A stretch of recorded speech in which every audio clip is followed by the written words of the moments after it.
Welcome to the deep dive. So, you've given us quite a stack of sources this time. We've got initial reports, some police statements, and even these really conflicting media narratives. All centered on one thing. A very sensitive story. The reported death of Victoria Jones, who was the 34-year-old daughter of the actor Tommy Lee Jones. Right. And our mission here isn't really to report the news as it happens. It's more of a, I guess you'd call it a forensic media analysis. Okay, so what does that mean in this context? We're basically charting the path the story took. I mean, it was rapid, it was chaotic, right after the event on New Year's Day, 2026. And the sources, they really paint a picture of, well, a lack of information driving a ton of speculation. Exactly. We need to figure out what actually stands up as a verified fact and what's just, rumors spreading like wildfire online.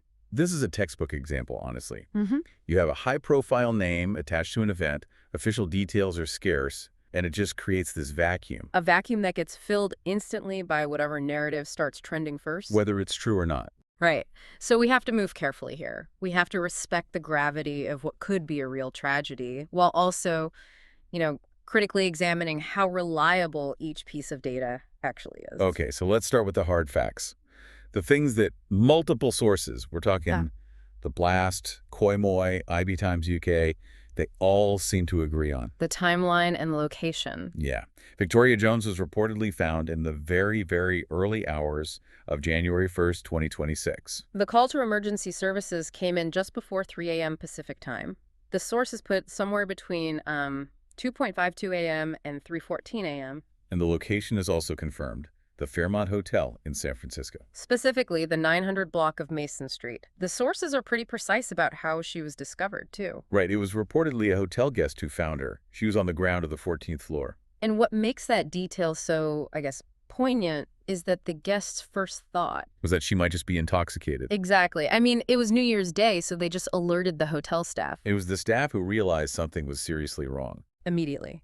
They found her unresponsive, started CPR, and called for medical help right away. And this is where some of the technical jargon actually gives us a little more insight. We have details from the emergency call itself. Right, TMZ got the audio from Broadcastify. And the dispatcher, what did they signal? It was a code 3 for the overdose color change. Okay, so code 3. Break that down for us. What does that actually mean? Code 3 is crucial. It's not a guess, it's protocol. It means the situation is immediately life-threatening. So lights and sirens. Lights and sirens, get there now. It just signifies the absolute highest level of panic and urgency in that initial assessment, before any medics or police are even on the scene. It really shows you what the staff must have been seeing. But then, once the police arrived, the whole equation changes, doesn't it? Completely. The San Francisco Police Department confirmed their officers and medics responded and declared an adult female deceased. But the critical information that came out after the investigation started, it completely contradicts that initial overdose fear. Absolutely. Investigators later confirmed to multiple sources that no drug paraphernalia was found near her body. Wow. None at all. So you have this gap, this huge gap between the frantic assumption of a fatal overdose and the hard physical fact that there's nothing at the scene to support it. It tells you everything about the pressure of those first moments, Yeah. that human assumption versus the slow, technical reality. So it creates a huge problem for investigators right away. A tremendous hurdle. And authorities were very deliberate in stressing two other key facts. First, no immediate signs of foul play. Okay. And second, police sources confirmed her body showed no visible external injuries, no physical trauma. Which means the cause of death is a complete mystery at this point. It is. It throws all the responsibility directly onto the medical examiner. And because that official police confirmation stops right there at an adult female is found deceased and no foul play suspected, we run headfirst into this giant media contradiction. And this is where it gets, I think, really fascinating for anyone trying to sort fact from fiction. You have this whole cluster of sources. The celebrity news aggregator. Right. The Blast, Koimoy, Gulf News, and all the sites that just recycle their content. They all report Victoria Jones's death as a confirmed factual tragedy that happened on January 1st. But then we have this one major conflicting source, iNews. And their report, as of January 2nd, just casts serious doubt on the entire story. It does. It states, and this is a direct quote, "There is no confirmed report from authorities or reputable news organizations stating that any daughter of the actor has died." Wait, hold on. So a story about an international tragedy is trending. It's generating this massive outpouring of grief from fans. But this other source is saying the whole thing could be a mistake. A massive celebrity-driven error in early reporting. That's essentially what they're claiming. That's an incredibly bold claim for them to make. It is bold, but it highlights this fundamental split in modern journalism. According to iNews, the whole story was being driven by social media trends and, unverified blogs. And they list the organizations that haven't reported it. Yes, and that's the key. Reuters, AP, BBC, CNN. These are the trusted organizations because they require direct, named sources. They have incredibly strict verification rules for sensitive news like this. So if the Associated Press hasn't run it, that means they couldn't get a confirmation. No death certificate, no official police sign-off, no statement from a family rep. Precisely. That specific list of organizations is the critical line. They will not treat this kind of news as factual until they have that official on-the-record confirmation. And when that confirmation is missing, a vacuum forms. It does, and it gets filled instantly with speculation. It's why you see search trends spike for things like Victoria Jones' cause of death. Not because anyone knows, but because the lack of an official explanation just fuels every dark rumor online. It's the celebrity connection that causes this rush to judgment. Still, regardless of whether the death itself is verified, the police investigation is confirmed, right? Yes, that part is real. The SFPD has officers investigating an incident on the 900 block of Mason Street, and the medical examiner is tasked with determining a cause of death. Which means a long wait. Weeks, most likely, for toxicology and autopsy results. And police have urged the public to contact them with any information, which is standard procedure, but it shows they are actively trying to piece together the hours leading up to that discovery. That media analysis is essential, but let's shift focus a bit. Let's try to humanize the subject of all this. Let's talk about Victoria Jones herself. Her life, her family. And I think that's important. She was born Victoria Kafka Jones in 1991. Her nickname was Tori. Her mother was Tommy Lee Jones's second wife, Kimberly Cloughley. And she had an older brother, Austin Leonard Jones, who's 43 now. Austin, the sources mentioned, is a really interesting character himself, an actor, composer, musician. A motel owner and a podcaster. A true polymath. But Victoria's own connection to Hollywood was immediate, even if it was brief. It was. She was in a 2005 episode of One Tree Hill, and her first big screen appearance was a small role in Men in Black 2 in 2002. But the most significant film role was definitely in that 2005 Western, The Three Burials of Melquiades Estrada. A film that was critically acclaimed and also happened to be directed by her father. And he clearly saw real talent in her.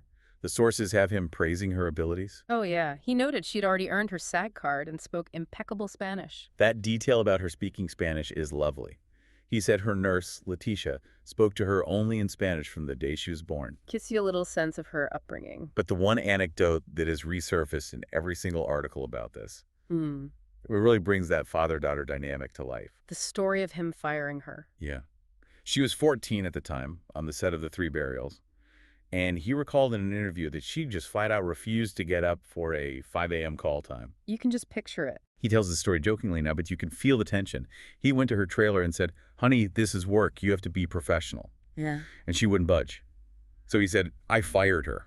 It's such a perfect Hollywood meets family moment. He was trying to assert professional discipline on his own daughter. Treating her like any other crew member who missed a call. But the warmth in that story comes right after. The production staff, they knew better.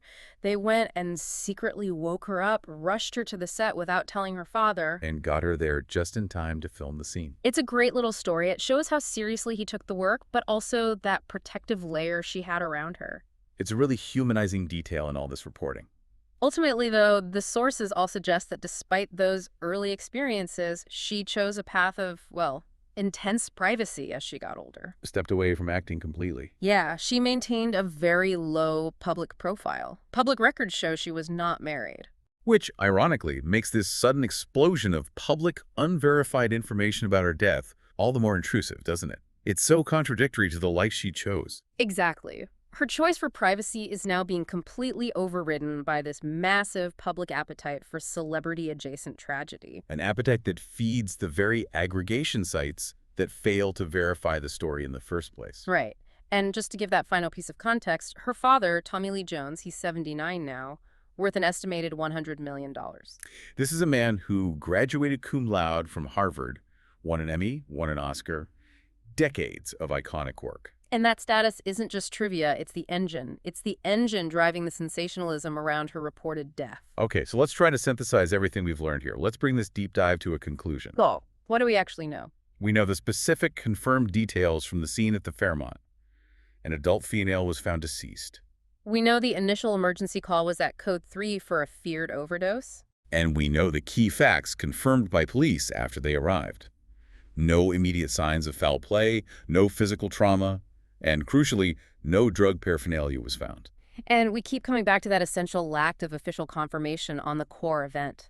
The entire investigation hinges on the medical examiner's timeline. Weeks away for autopsy and toxicology. And the Jones family, true to that private nature we talked about, has not released any public statement. So what this deep dive really exposed is this painful gap. You have the incredible speed of trending digital grief, this huge outpouring of shock over the New Year's timing. And it just runs headlong into the slow, deliberate, necessary process of forensic investigation and official confirmation. It's a collision course. It is. And if we connect this to the bigger picture, it really raises an important question.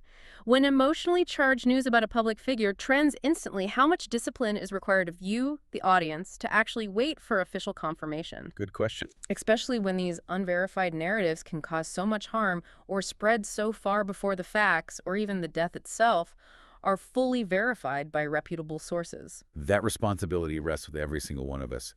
It's a powerful final thought. Thank you for joining us on this very challenging deep dive into the source material. Thanks for having me. We encourage you to keep exploring that tension between speed and verification. We'll see you next time.